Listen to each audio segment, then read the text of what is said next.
Hello, everyone. Welcome to Aptera Owners Club.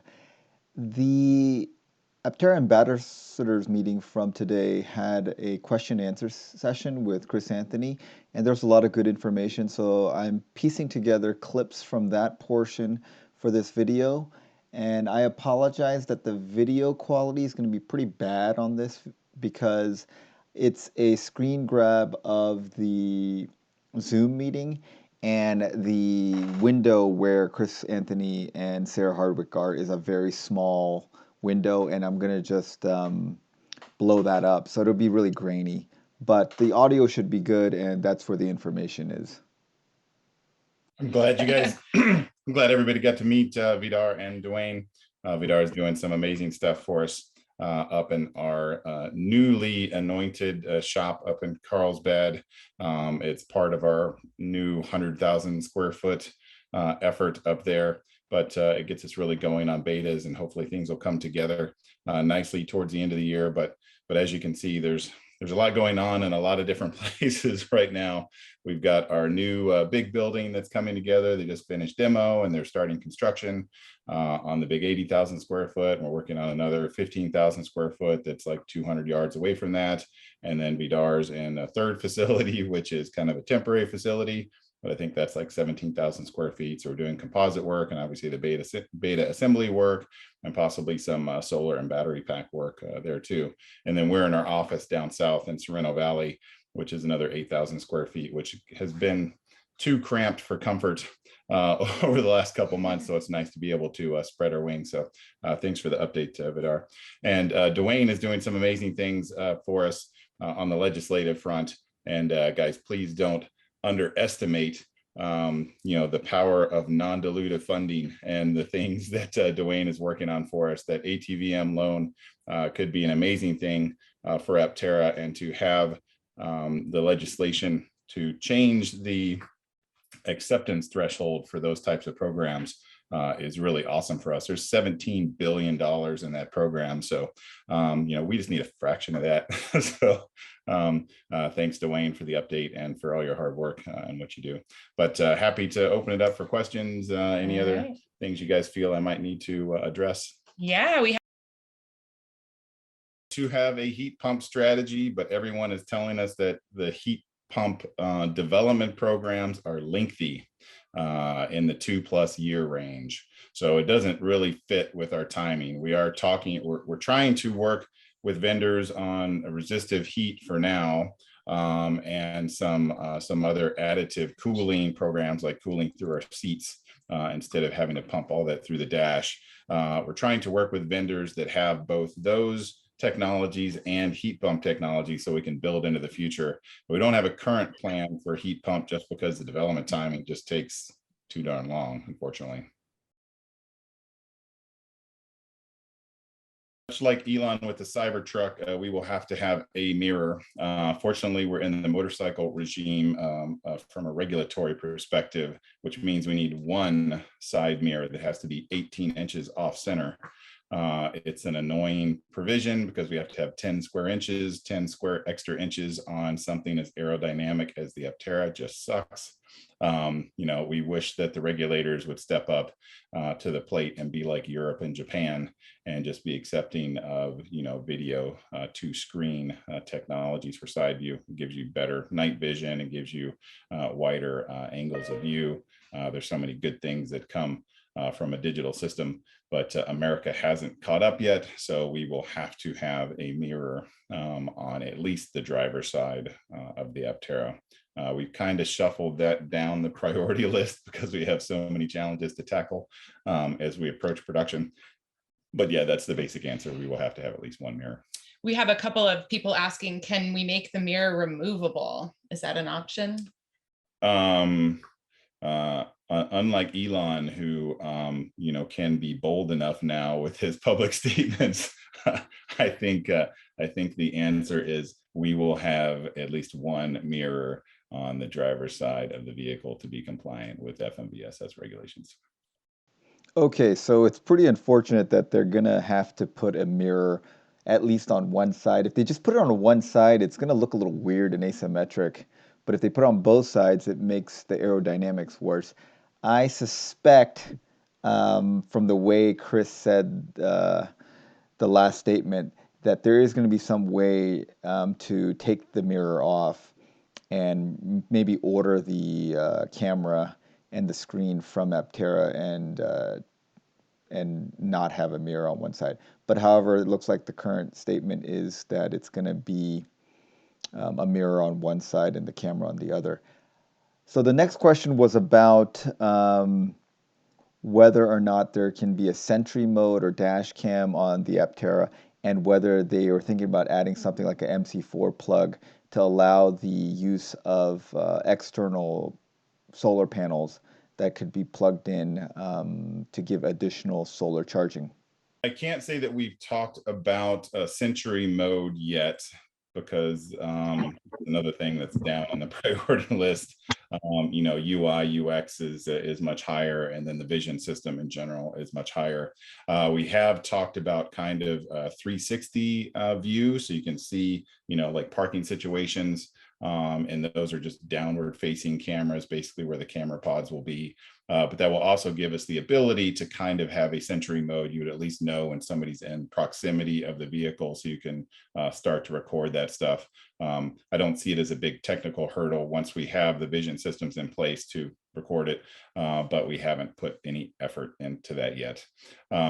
On the MC4 plug or a similar plug for additional solar, we have talked about that, and we have made provisions in our solar charging hardware, so we can double up at least the 700 watts of solar, you know, up to over a kilowatt of solar. So it is possible that you could take, you know, something camping that you could unfold, or, you know, possibly in the future, if we have some towables, that those towables could also have solar on it too.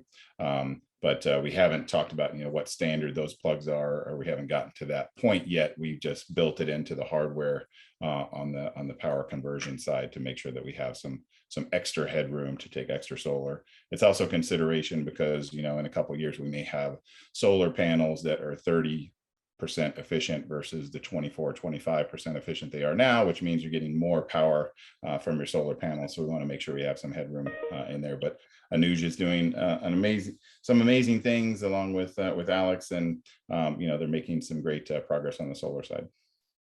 Great. Thanks, Steve. Thanks, Steve. Okay, Jerry, take it away. Hey, so a little clarification on the beta builds.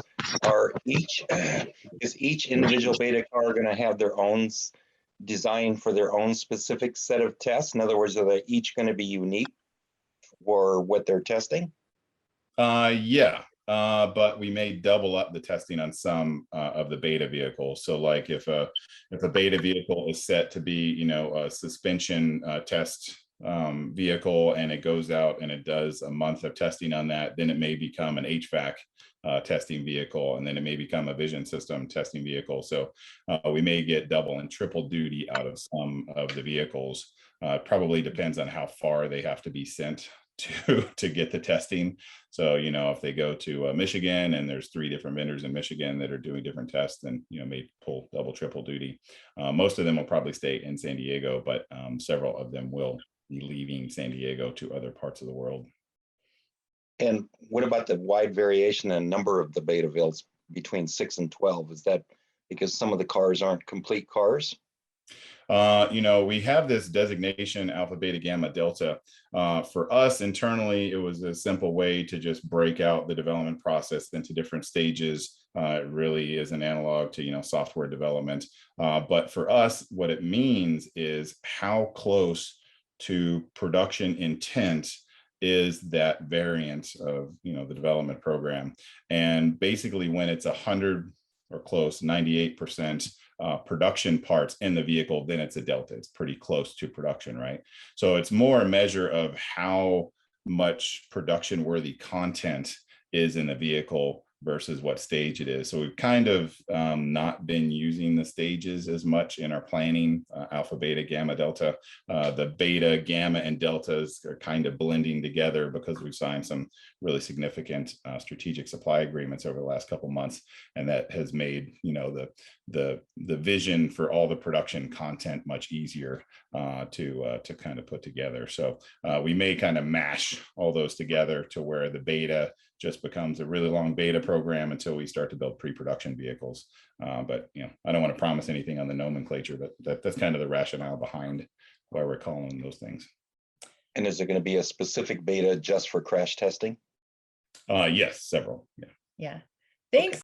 So that's great. It looks like they're going to have actual crash testing, which will be a very important thing for a lot of people.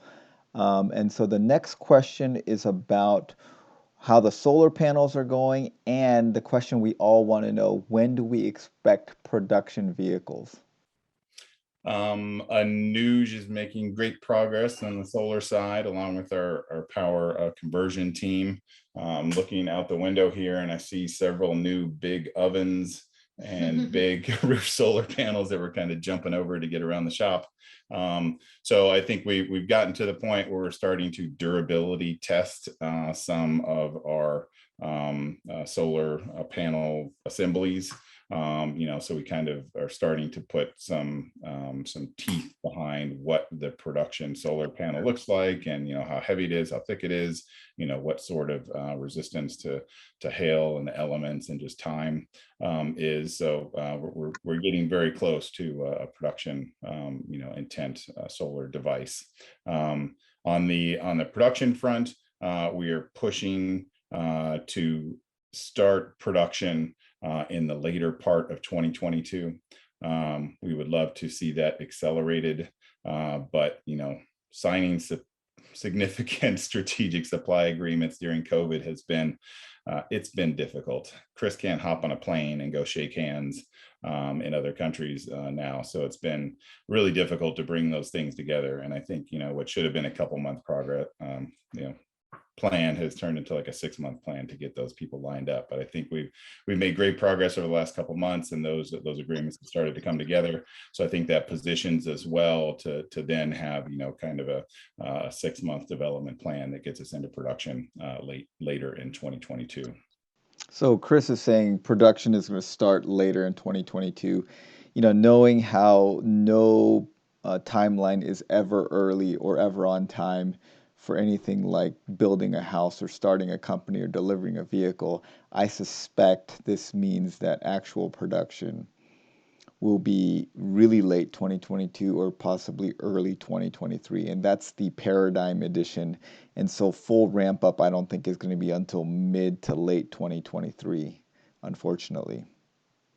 The next two questions are about a mobile app and like Europe and UK expansion plans, as well as a vehicle to load feature. Controls. Oh yeah. Okay. We have a designer working on some app development now to kind of start our thinking about that.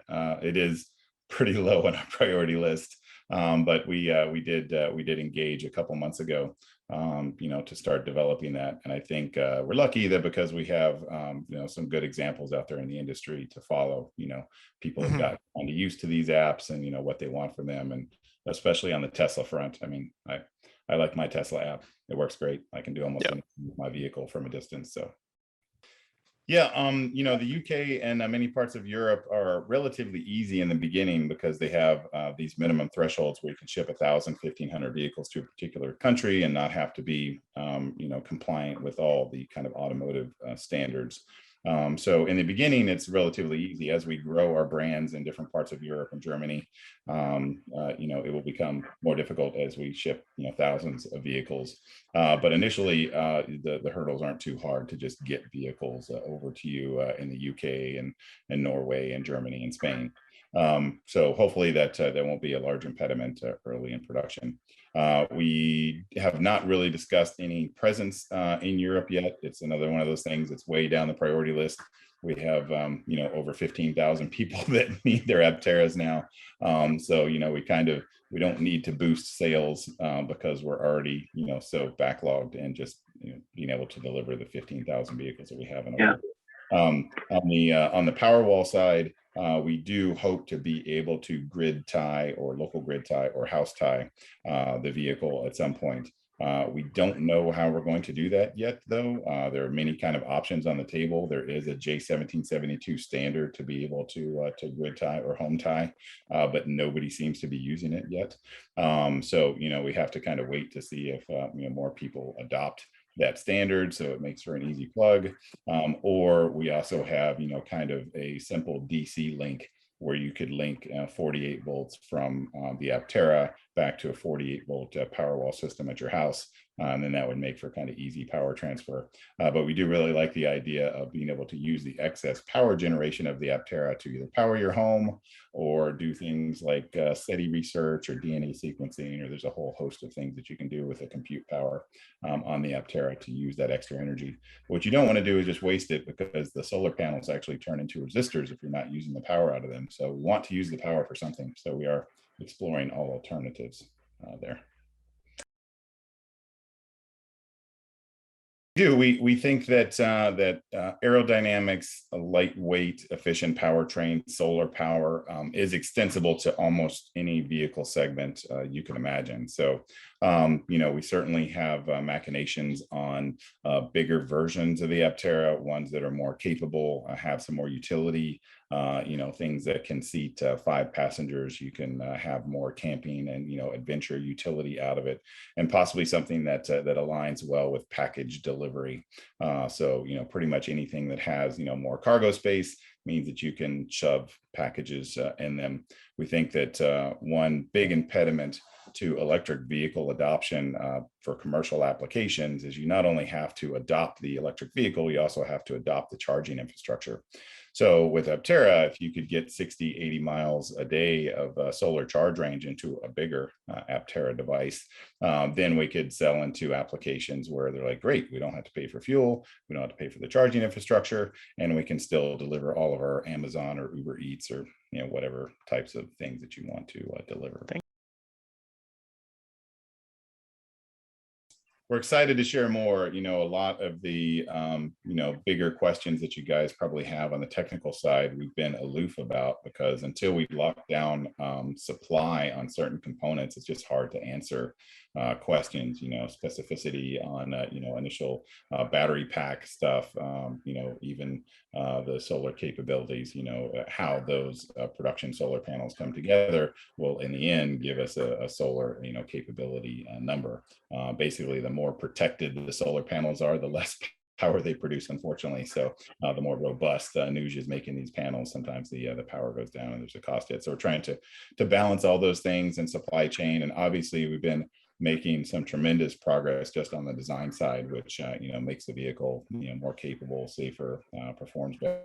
Till we kind of lock those things down, in a production intent version, it's hard to answer your guys' questions in anything but generalities. So thanks for sticking with us. Thank you so much for the support. Thanks for sharing the love for Aptera all around the world. It's amazing that we have over 10,000 investors now. We have over 15,000 pre-orders. It's because of a lot of the hard work that you guys are doing and spreading the Aptera love. But I believe in a solar powered EV future, and I'm glad that you guys do too. So keep the questions coming, and we'll work hard to answer them, even though we have a very small team to do so. I know that Sarah and Quincy and Audra are working hard to keep you guys in the answers and concerns that you guys have been pinging us with. So. Okay, thank you. Yay, that's great. I'm really glad Chris was able to join us. Thank you so much. Okay, we're going to move on now. Okay, so I think that was really lots of good information. And I think that last statement by Chris, that we want to know a lot of technical details, but they just haven't been nailed down because they haven't nailed down a lot of their suppliers. And so there aren't any final answers. So he can't give us definitive answers for a lot of the technical questions we have until they've nailed down suppliers and exactly how they're going to use those parts. So any thoughts, please put it in the comments, and thanks for watching, guys.